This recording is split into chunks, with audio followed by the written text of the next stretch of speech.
Hey folks, welcome back to another episode of Tommy vs. Time. Guys, in this episode, we're going to be making crispy polenta chicken Caesar salad. Now, this is from Jamie Oliver's 15-minute meals, and if you're wondering why I'm showing you this footage right off the bat, it's actually because I lost a lot of footage to corrupted files. So, unfortunately, guys, you're not going to get a good look at all the ingredients and some of the steps, but I will do my best to explain them. So, to start, guys, let us dive into our ingredients. So there are three components. The first is the chicken, the second one is the salad, and the third is the dressing for the salad. So for the chicken, you're gonna need 2 7-ounce chicken breasts, a half a teaspoon of paprika, 2 tablespoons of cornmeal, that's the crunchy part, and of course some olive oil, just to make sure it sticks and so it fries up and gets nice and crispy. So for the salad, you're gonna need a ciabatta loaf, 1 clove of garlic, 2 red endives, or radicchio, depending what you can find, 4 slices of bacon, 1 large head of romaine lettuce, 10 ripe cherry tomatoes, 2 large roasted red peppers. Now you can get these from a jar, but in my case I had actually cooked some the other night and I just kind of used some leftovers, and about 1 cup of your favorite microgreens. So the last part of this recipe, guys, is the dressing, and for that you'll need 1 clove of garlic, 2 lemons, 1.5 ounces of Parmesan cheese. Now you'll also want to reserve some off to the side because, you can never get enough cheese. You'll need 4 anchovy fillets, 1/4 cup of fat-free yogurt, in this case I used some Greek yogurt, a splash of some Worcestershire sauce, 1 tablespoon of red wine vinegar, 1 teaspoon of grainy mustard. Finally, you'll want a half a bunch of fresh basil. So I know that's a lot of information, guys, and I apologize again for the corrupted files, but if you do need to pause the video just to see it, you can see the list there as needed, and we're going to get into the ingredient prep, but before that, B-roll.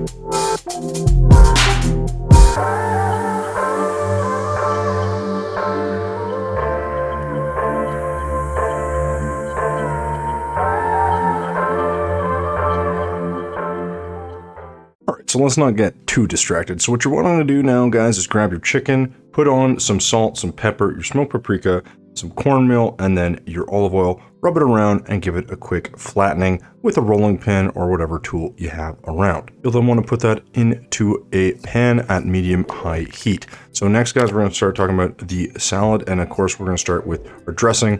So you're going to want to grab a single clove of garlic and put that through your garlic press and into a blender or food processor, depending on what you have.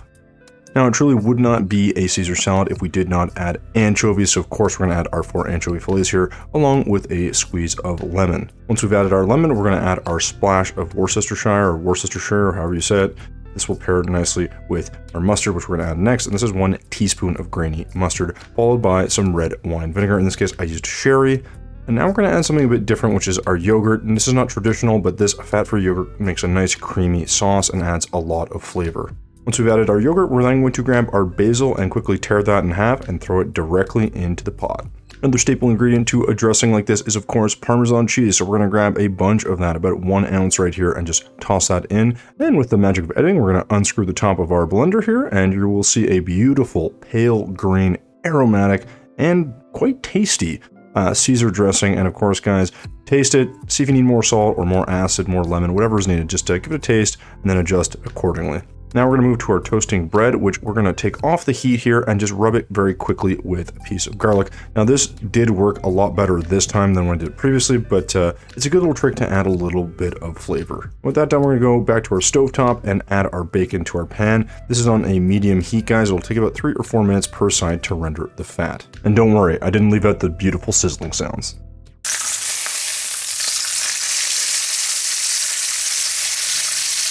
Alright, so it's time to take your sleeve and wipe the drool off your face before we move to the next step, which is to get our endives. Now again, in this case, I had radicchio, guys, but in any case, you're going to want about 2 small endives or a half of a radicchio. which you'll cut into coarse pieces like so. And with the bacon done, you're going to throw your radicchio in that bacon fat. You may need to throw out a bit of bacon fat, but we want to basically get this in there and toss quickly and just get it nice and covered with the bacon grease. This is going to give it a lot of flavor. You could add some salt and pepper as well here if you'd like. It's time to move on to our lettuce here. So we're going to grab our romaine and we're going to just quickly and coarsely chop this like so. You'll be at about 5 or 6 cuts here, and about even slices also helps.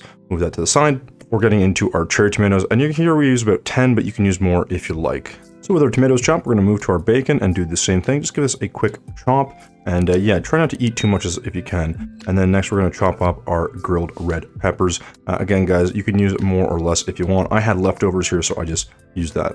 So next we're going to grab ourselves a serving dish, elegantly pour our lettuce over top, followed by our roasted ciabatta loaf with that garlic spread all over it as well. To that we're going to add our radicchio, which is now nice and wilted and delicious, before realizing that we have in fact run out of time, and as you can see the timer's down, so we're going to have to reset that right here and keep going on our merry way.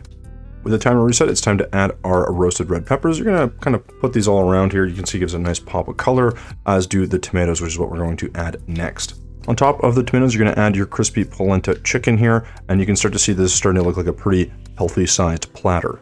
But what isn't healthy is the amount of bacon I'm about to add to this salad, because it's bacon, and it would be a crime to call this a Caesar salad without the bacon. So add that, and then you're going to add your dressing on top. Now, guys, I do realize that the footage here is, again, a little bit skewed, but basically, you add your cheese on top, and then you add some dressing. And in this case, guys, I would also possibly recommend that you add more cheese, but instead of grating it, I would say just give it a nice quick peel and get some bigger chunks. Finally, as a beautiful topper, we're going to add our microgreens and just kind of sprinkle these around until you are satisfied with the way it looks. And there you go, guys. With that done, you have completed our crispy chicken polenta Caesar salad. And while we didn't hit the time, guys, we did actually only take about 2 minutes and 35 seconds over the time limit, so that's actually not too bad. Just under 18 minutes total, and yeah, it looks delicious. So there you go, guys. You can really see the contrast in the colors and the textures. This salad has a ton of flavor, and it's actually a lot more filling than you might think because of the bread and because of the chicken and just the overall number of vegetables. And now it's time to eat the vegetables, and I'm going to quickly go through the scoring here, guys. As you know, we rank this on 4 separate categories, which is taste, ease of use, cost, and of course, time. So for time, guys, you saw, unfortunately, we failed. We do a pass-fail for time, and yeah, we were 2.5 minutes over, which isn't bad, but that is a fail, unfortunately. For taste, I'm giving this a 7 out of 10. I think that, unfortunately, the chicken polenta was not as crispy as I would have liked, and the dressing, I do think, needed a little bit more anchovy. Overall, though, a solid 7 out of 10. For ease of use, I'm giving this a 9 out of 10, guys. It was actually really easy to make. You just got to have a pan on, toast some bread, render out some fat on your bacon, and cook your chicken, and then throw it all on a nice serving dish. So all in all, really easy to make. I am a little surprised we didn't hit the time considering how easy it was, but you know what? It happens sometimes, but again, I do think that if you get your hands on this recipe, you will definitely be able to do it. Finally, for cost, this gets an 8 out of 10. It costs about $5.05 per plate, so not bad at all. Overall, it could have gone a little bit better, I think, if perhaps the chicken breast I got was a little bit cheaper or on sale, but you know how it is. We do this at face value. All right, guys, so there you go, our crispy polenta chicken salad, well, chicken Caesar salad. Well, it's not even ours, it's actually from Jamie Oliver, but it's done. It turned out really good, guys. It's quite tasty. Now, I'm not gonna get into the scoring here, I'll do that in a second, but as you saw, guys, the time, unfortunately, we failed. We were 2 minutes and about 53 seconds off. I'll have to double check that, but slightly off. We're very close to finishing this all in one shot. I was really hopeful, but there's actually quite a few steps that you have to go through, particularly with charring the bread, charring the bacon, or well, cooking the bacon, and then of course putting the endives in that bacon fat. So just kind of felt like a lot of little steps that we could have maybe, I don't know, maybe we've turned the oven on, we could have done a little bit more quickly. But that being said, guys, all in all, pretty happy with how this has turned out. It's healthy, it's bright, it's fresh, and it looks nice, as you saw. So while we do know the time, guys, let's jump into the scoring. All right, guys, so with the scoring done, that will do it for today's video. Thank you so much for tuning in. Of course, guys, as always, if you're enjoying the videos, please feel free to check out some of our others. Feel free to leave a comment down below. I do check those, as you know. And of course, guys, thumbs if you liked it, subs if you loved it. We'll catch you in the kitchen next time.